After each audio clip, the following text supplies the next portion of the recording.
오늘 말씀의 제목은 내가 거룩하니 너희도 거룩할지어다 입니다. 자, 레위기 11장을 우리가 다 읽었습니다. 레위기 11장은 소위 젓가락장이라 이렇게 불려집니다. 왜 젓가락이냐? 여기 이제 먹을 음식과 먹지 못할 음식이 규정되어 있기 때문에, 그래서 10일 하면 젓가락이 떠오르잖아요. 그래서 레위기 11장 하면 젓가락장, 먹을 음식, 먹지 못할 음식을 하나님이 알려주셨구나. 그렇게 여러분 보시면 된다는 것입니다. 1절부터 23절까지는 땅에 사는 짐승들, 또 하늘에 사는 짐승들, 물에 사는 짐승들, 그 삼중 구조 속에서 정한 짐승과 부정한 짐승을 구별해 놓았고요. 24절부터 47절까지는 생활 속에서 그것들을 이제 확인하는 그런 말씀들이 있습니다. 자, 3절 말씀을 보면 정한 짐승은 굽이 갈라지고 되새김질을 하는 그런 짐승들입니다. 그러니까 이런 조건에서 벗어난 짐승들은 다 부정한 겁니다.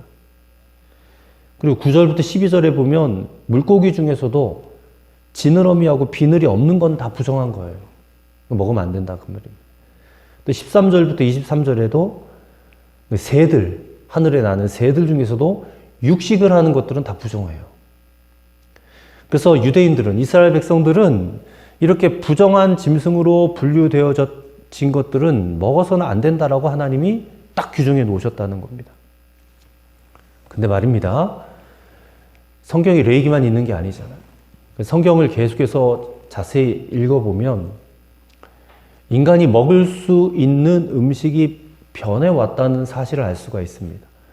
우선 아담으로부터 해서 노아의 홍수가 있기까지는 채식만 할 수 있었습니다. 육식은 하지 못했습니다.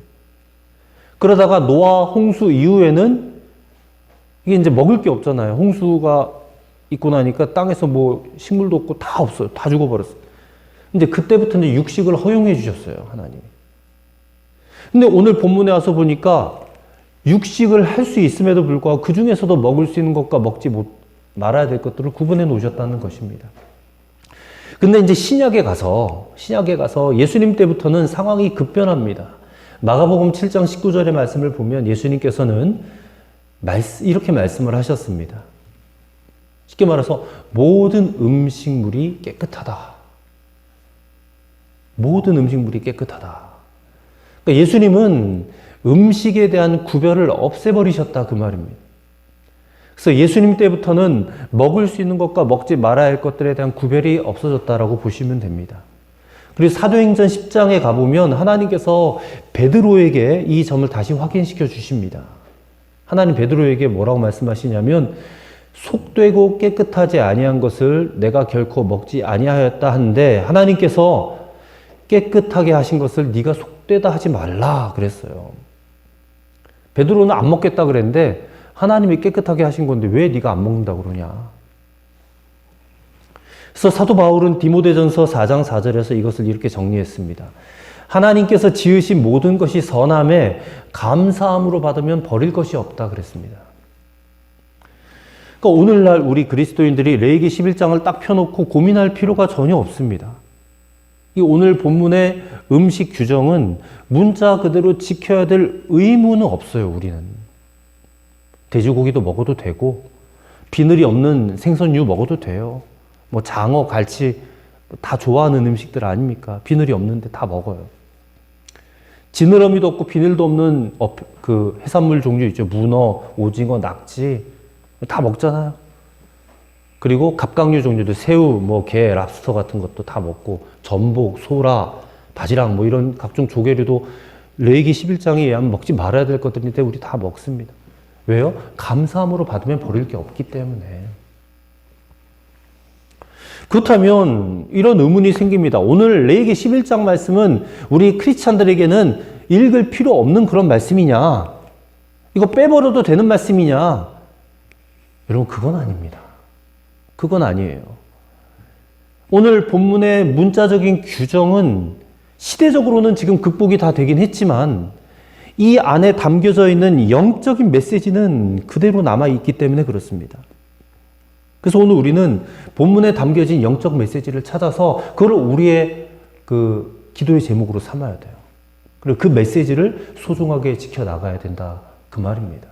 그래서 오늘 말씀을 통해서 우리에게 주시는 세 가지의 영적인 메시지를 함께 나누고 또 은혜를 나누고 그리고 기도의 제목으로 삼고자 합니다. 첫째로 하나님의 백성들은, 여기는 크리스찬들도 다 포함됩니다. 하나님의 백성들은 세상과 반드시 구별되어져야 한다라는 것입니다.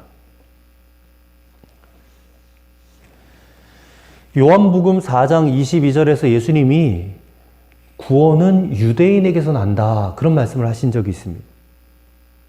구원은 유대인에게서 난다. 근데 지금에 와서는 유대인과 이방인의 구별이 의미가 없습니다.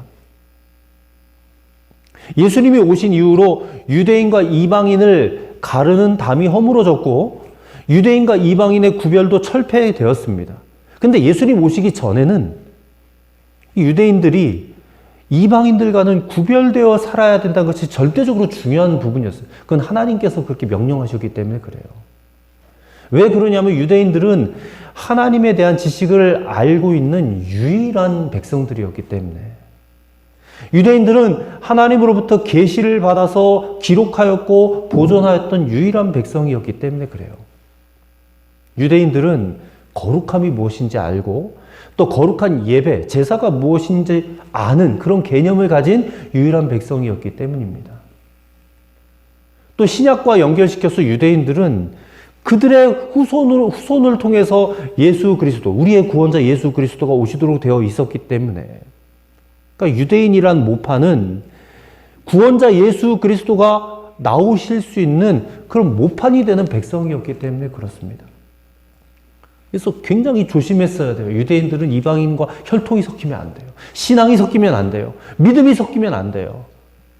예수 그리스도가 오실 때까지 모판이 더러워지고 오염되면 안 되게 해야 된다. 그래서 하나님은 예수님 오시기 전까지는 유대인과 이방인이 철저히 구별되어서 살기를 원하셨다는 것입니다. 그래서 이제 몇 가지 구별되게 하는 장치를 두셨는데 그 첫째가 뭐냐면 할례를 받게 하셨어요. 아브라함과 언약을 세우시고 이제 너의 후손은 다 할례를 받아야 돼. 그러니까 몸에, 신체에다가 구별된 표시를 남기게 하신 것입니다. 그 다음에 이제 우리가 레위기 1장부터 읽었듯이 제사 규정을 드리겠어요. 제사를 드리겠습니다. 제사를 왜 드리게 합니까? 하나님 앞에서 구별되게 살라, 그 말이거든요. 오늘 우리 예배도 마찬가지입니다. 그러니까 제사는 철폐되었지만 예배는 그 정신을 그대로 받아서 계승해서 우리가 예배를 드리잖아요. 우리가 예배를 왜 드립니까? 하나님 앞에서 구별된 백성으로 살라고. 근데 이것만으로는 부족하다고 여기셨습니다. 평상시의 삶 속에서도 하나님은 이스라엘이 구별되기를 원하셨는데, 그래서 고안해 놓은 장치가 바로 음식 규정입니다. 음식 규정. 먹고 마시는 것. 당시의 음식은 굉장히 중요했습니다. 대체로 음식은 종교적인 의미와 연관된 경우가 많았습니다. 유대인들 말고 이방인들은 다 우상숭배를 했잖아요. 그렇죠? 해와 달과 짐승들과 여러 그런 것들을 다 신으로 섬겼단 말이에요. 그래서 그 우상 제사 때 반드시 음식이 바쳐졌는데, 이 자칫 잘못하다가는 우상 숭배 제사에 바쳐졌던 음식을 먹을 수 있는 경우가 많았습니다. 그래서 이방인들이 섬기던 신들과의 관계 속에 의미가 부여된 것들도 많았다는 것입니다. 그래서 이런 것들을 먹지 않도록 하기 위해서 하나님이 음식 규정을 두셨다는 거예요. 그래서 실제로 오늘 레위기 11장 본문의 말씀을 철저하게 지키기만 한다면 이스라엘 백성들은 애굽이나 당시 그 중동 지방의 여러 민족들과 명확하게 구별될 수밖에 없었습니다. 왜요? 음식이 달랐기 때문에. 음식을 구하는 과정도 달랐고, 음식의 종류도 달랐고, 음식을 요리하는 방법도 달랐기 때문에 그래요. 그렇다면 오늘날 우리 하나님의 백성들은 여전히 하나님은 우리가 세상과 구별되기를 바라잖아요. 그렇다고 우리가 유대인들처럼 음식을 구별해서 먹음으로 구별되는 것입니까? 그런 시대는 아니에요. 앞에서 말했듯이 음식으로 더 이상 우리가 구별되지 않습니다. 그 때문에 다른 방법으로 구별되기를 하나님 바라실 것입니다.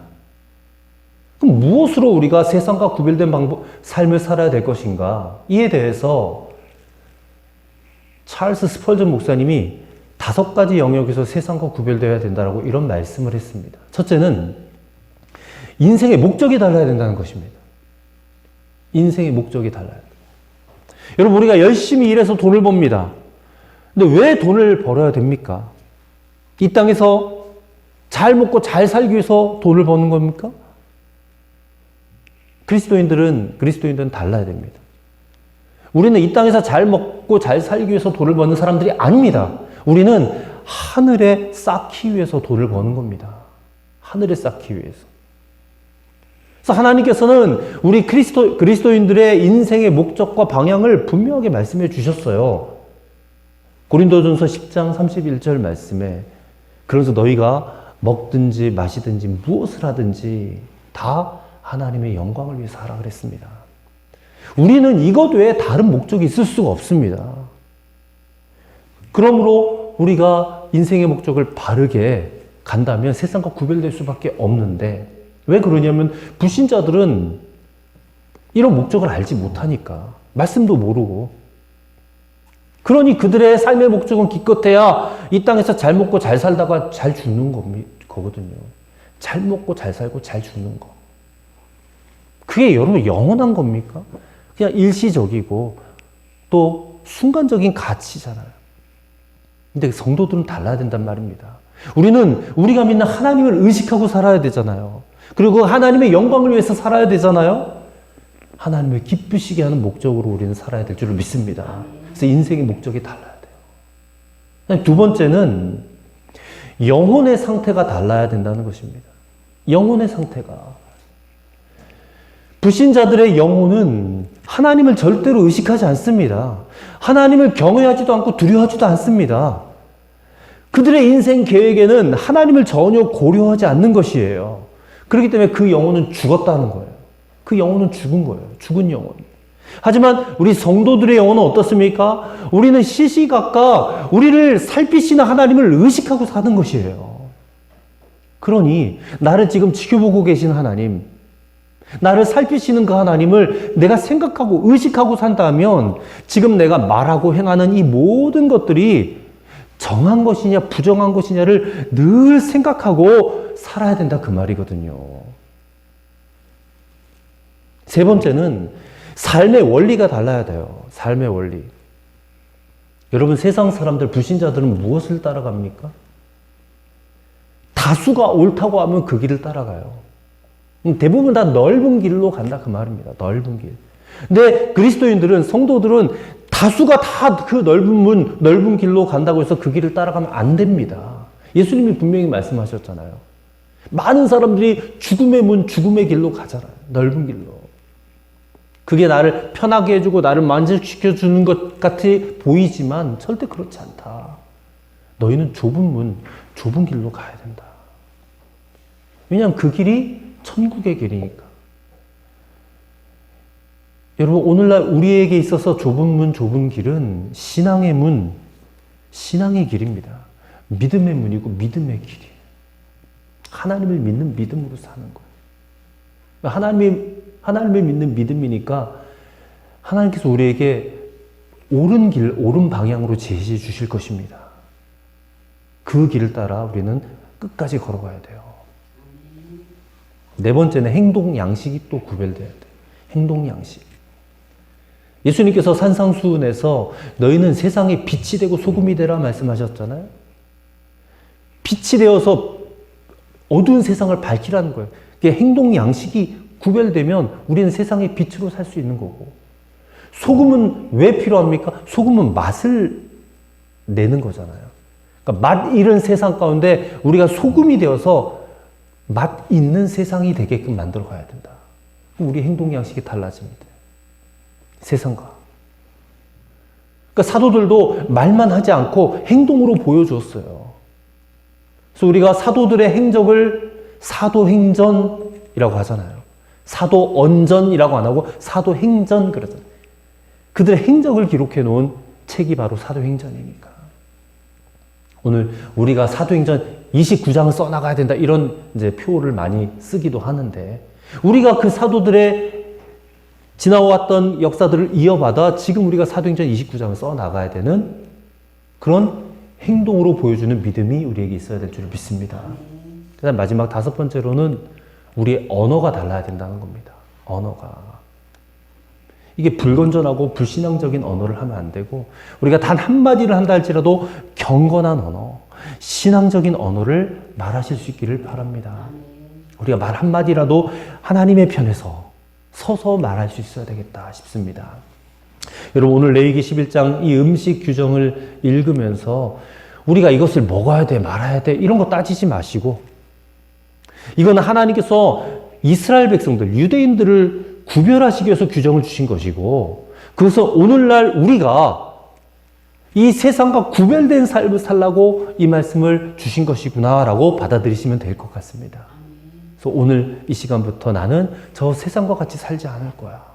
저 세상에 하나님 없이 사는 백성들, 불신자들과 같이 살지 않을 거야. 나는 구별된 백성으로 살아갈 거야. 그렇게 믿음으로 결단하시는 이 시간이 되시기를 간절히 바랍니다. 두 번째로, 부정한 것과 정한 것을 분별하여서 깨끗함을 추구해야 한다는 것입니다. 깨끗함. 자, 오늘 본문은 다시 한번 먹을 수 있는 것, 먹지 못할 것을 명확하게 구별했습니다. 그리고 그 기준은 부정하냐, 그렇지 않으냐에 달려 있습니다. 그러니까 이스라엘 백성들이 먹어서 안 되는 것들은 부정하기 때문에. 그러니까 오늘 본문에 보니까 부정하니 이런 말이 되게 많이 나오잖아요. 이 부정하다라는 말이 히브리어로 타메라는 말인데, 여기에 4가지 의미나 있어요. 이게 타메란 말이 구약 성경에 무려 165회나 나와요. 근데 그 의미가 4가지가 있는데, 첫째는 이게 성적으로 더럽히다라는 의미가 있고요. 두 번째는 종교적으로 거룩한 장소를 더럽히다라는 뜻이 있고, 세 번째로는 범죄로 더럽히다라는 뜻이 있고, 네 번째로 죄로 말미암아 자연을 더럽히다라는 뜻이 있어요. 그러니까 이 4가지의 의미를 곰곰이 생각해 보면 이 부정하다라는 말 히브리어 탐에는 철저하게 하나님이 보실 때 더럽다라는 것을 의미한다는 거예요. 하나님 보실 때 더러운 거예요. 자, 오늘 본문에서 특별히 낙타, 사반, 이 사반이 뭐냐면 그 팔레스틴 땅에 사는 너구리를 말합니다. 너구리. 그러니까 낙타, 너구리, 토끼, 돼지, 이런 동물들이 더럽다라고 규정이 되어 있어요. 근데 우리가 생각해 볼 때 돼지나 너구리가 좀 더럽다, 부정해 보인다라는 것은 생각이 인정이 되지만, 낙타가 더러워? 토끼가 더러운가? 그게 좀 인식이 좀 잘 안 돼요. 근데 그렇지만 하나님은 그것도 부정하다 그랬어요. 그러니까 정함과 부정함은 어디까지나 하나님이 보시기에 그렇다는 거예요. 여기 우리가 토달 수 없습니다. 아, 내가 보기엔 깨끗한데 왜 저게 부정하다고 그래? 이렇게 말할 수 없단 말이에요. 그래서 우리가 이 말씀을 읽으면서, 하나님이 보시기에 정한 것, 부정한 것을 나도 그 눈을 가지고 분별할 수 있어야 되겠구나. 우리가 이렇게 마음을 먹어야 된다는 겁니다. 그러기 위해서는 말씀의 안경을 쓰셔야 돼요. 말씀의 안경.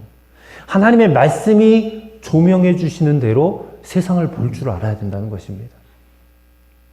그리고 그 말씀의 안경을 가지고 계속해서 우리 자신에게 물어봐야 돼요. 나는 과연 하나님이 보시기에 정한가, 정결한가? 내가 지금 하고 있는 말과 하는 행동들, 일들이 하나님이 보시기에 깨끗한가? 정말로 뭐라고 하시지 않을 정도로 하나님이 보시기에 야, 너 잘했어. 그 정도면 잘하는 거야. 깨끗해. 라고 인정하실 만큼 내가 잘 말하고 있는가? 그 일을 잘하고 있는가? 나에게 자꾸 적용해 봐야 된다. 그 말입니다. 김성주라는 그 실업인이 있습니다. 이분이 책을 썼어요. 나는 한국의 아름다운 왕 따이고 싶다. 이분은 대기업 총수의 막내딸로 태어나서 미국에서 공부하고 왔어요. 국내에 와서 이제 사업을 하려고 했습니다. 패션 유통업을 하려고 했어요. 그랬더니 주변에서 이렇게 막 충고를 하더랍니다. 당신이 한국에서 사업을 잘 하려면 첫째, 술자리를 많이 만들어야 돼. 둘째, 돈봉투, 뇌물을 잘 돌려야 되고, 세 번째, 적당히 거짓말도 할 줄 알아야 돼. 그래야지 성공할 수 있어. 충고를 하더래요. 처음에 이분이 이 말을 듣고 집에 와가지고 곰곰이 생각을 해봤답니다. 내가 하나님의 딸인데, 교회 집사인데, 내가 크리스찬인데 저 사람들이 충고해 준 저 세 가지 도저히 할 수가 없더라는 거예요. 그래서 술자리든 돈봉투든 거짓말이든 절대 하지 않기로 결심을 했는데, 그러니까 사람들이 받아주질 않는 거예요. 인정해 주질 않는 거예요. 뭐 어디 백화점에 입점하려고 해도 받아주지도 않고 쫓겨나고 왕따를 당하고, 심지어는 미친 여자라는 그런 소리까지 들었대요. 뭐 저딴 식으로 해가지고 제정신이 아니고서야 어떻게 저런 식으로 사업을 할 수 있어 하면서 막 그렇게 욕을 먹었다는 거예요. 근데 버텼답니다. 1년을. 그렇게 버티고 또 버텼더니 서서히 주변 사람들로부터 신뢰를 얻기 시작했대요. 모든 무역업체를 통틀어서 가장 영향력 있는 사업체로 성장하게 되었답니다. 1997년에 면세점 공급 물량 1위, 공장도 가격으로 6천만 달러 상당의 물품도 납품하게 되었다. 물론 그 이후로 모든 일이 다 술술 다 풀린 건 아니랍니다. IMF를 맞아서 80개가 넘는 매장 가운데 절반 가까이 문을 닫아야 됐대요. 그래서 300억이라는 돈을 손해를 봤대요. 부도 위기 직전까지 갔답니다. 하지만 그래도 편법 쓰지 않았대요. 세상적 방법 쓰지 않았대요. 정도를 걸었대요. 하나님의 방법대로. 한 매장을 일본 사람에게 매각을 하게 되었대요. 처음에 그 일본 사람이 이게 잔머리를 굴렸어요. 저 매장을 내가 헐값에 구입해야지. 왜냐하면 한국 기업을 믿지를 못했다는 거예요, 일본 사람들이. 왜냐하면 한국 기업들은 대부분 다 이중장부 쓰고 과대 포장하는 일들이 일반적이라는 걸 알고 있었기 때문에. 근데 이 김성주라는 여자의 회사는 굉장히 투명했다는 거예요. 정확했다는 거예요. 이중장부 쓰지 않았다는 거예요. 그래서 그것을 다 보고 일본 사람이 이 기업은 정말 신뢰할 만한 기업이구나 믿고 그 매장을 270억에 그러니까 인수를 한 겁니다.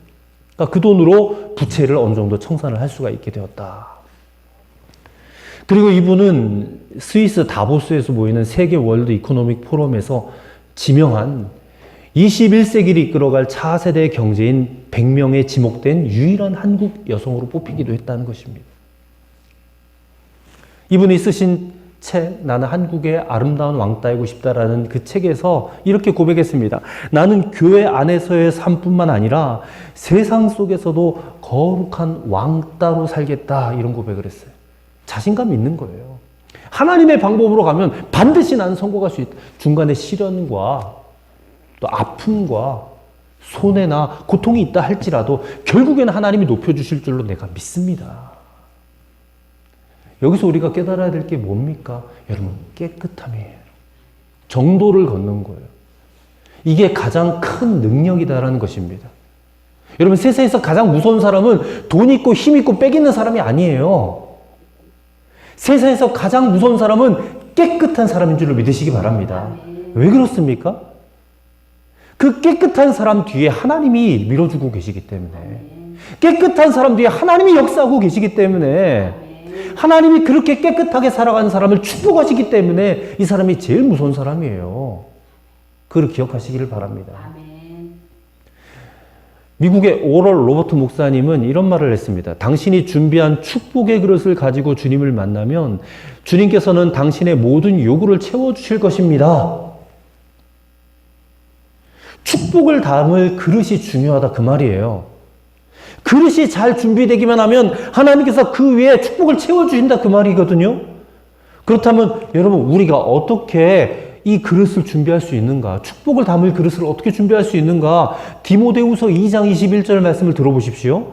그러므로 누구든지 이런 것에서 자기를 깨끗하게 하면 귀히 쓰는 그릇이 되어 거룩하고 주인의 쓰심에 합당하며 모든 선한 일에 준비함이 되리라 라고 말씀하고 있습니다. 한마디로 말하면 무엇보다도 자기 자신을 깨끗하게 해야 된다, 그 말이에요. 여러분, 우리가 깨끗하면 하나님이 축복을 부어주실 줄로 믿습니다.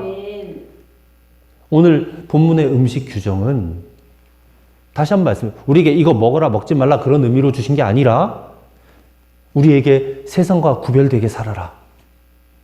온 땅에 죄가 관영하니 그 죄를 언제나 경계하면서 살아라. 그리고 거룩한 것은 깨끗하고 정결한 것이니 깨끗한 삶을 살아라라고 우리에게 주신 줄로 믿으시기를 바랍니다. 여러분, 우리가 어떻게 깨끗해질 수 있어요? 기도할 때도 잠깐 기도하면서 제가 언급을 했지만 말씀의 능력으로 깨끗해지는 겁니다. 왜냐하면 말씀이 곧 예수님이니까. 말씀이 우리 안에 거하는 것이 예수님이 우리 안에 거하는 거거든요. 우리를 깨끗하게 해주실 수 있는 분 예수님밖에 없습니다. 그 예수님이 말씀이잖아요. 그래서 말씀을 가까이 하셔야 돼요. 말씀을 읽고, 말씀을 듣고, 읽고 들은 것으로 끝나지 말고 말씀을 수행함으로 여러분이 깨끗한 삶을 사시게 될 줄로 믿습니다. 그럼 하나님이 여러분의 그 그릇에 축복을 부어주실 줄로 믿습니다. 세 번째로,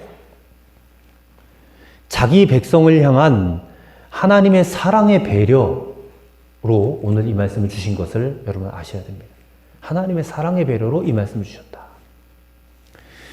자, 45절을 한번 같이 읽어보도록 하겠습니다. 45절입니다. 나는 너희의 하나님이 되려고 너희를 애굽 땅에서 인도하여 낸 여호와라. 내가 거룩하니 너희도 거룩할지어다. 아멘. 내가 거룩하니 너희도 거룩할지어다. 본래 거룩이라는 단어는 하나님에게만 적용되는 말이에요. 왜냐하면 하나님은 본질적으로 죄악과 분리되신 분이거든요. 하나님은 절대 거룩하신 분이십니다. 그런데 하나님께서는 나만 거룩한 게 아니라 너희도 거룩하라. 너희도 거룩하길 내가 원한다. 그래서 부정한 것을 멀리하라고 호소하시는 거예요. 그래서 이것을 위해서 가장 먼저 먹을 것부터 정한 것, 부정한 것 구별하라 그러셨고, 우리는 이 말씀을 읽으면서 우리의 생각을 구별하고 우리의 몸을 구별하고 우리의 행동을 구별해서 거룩하신 하나님과 닮아가야 되겠다. 우리가 그렇게 생각을 해야 되죠. 근데 어찌 보면 이 음식 규정이요, 굉장히 번거로운 일이죠. 하지만 세심하게 살펴보면 이 안에 하나님의 배려가 있어요. 숨은 배려가 담겨져 있습니다. 현대 신학자들 가운데 오늘 이 레위기 11장을 위생학적으로 해석하려는 신학자들이 있습니다. 근데 그 학자들이 이 말씀이 선포되어졌던 그때 상황을 면밀하게 분석을 해봤답니다. 고대 문헌을 다 찾아보고. 그래서 지금부터 한 3,500년 전에 위생 상태가 당연히 형편없었겠죠. 지금처럼 이렇게 뭐 소독을 잘하고 그러지 않았을 거란 말입니다. 그래서 많은 사람들이 질병에 취약했어요. 조금만 전염병이 돌아도 사람들 다 죽어나갔단 말이에요. 실제로 부정한 짐승이라고 이게 판명된 돼지나 토끼, 이게 전염병을 일으키는, 뭐 지금도 돼지는 구제역이 있고 막 그렇잖아요.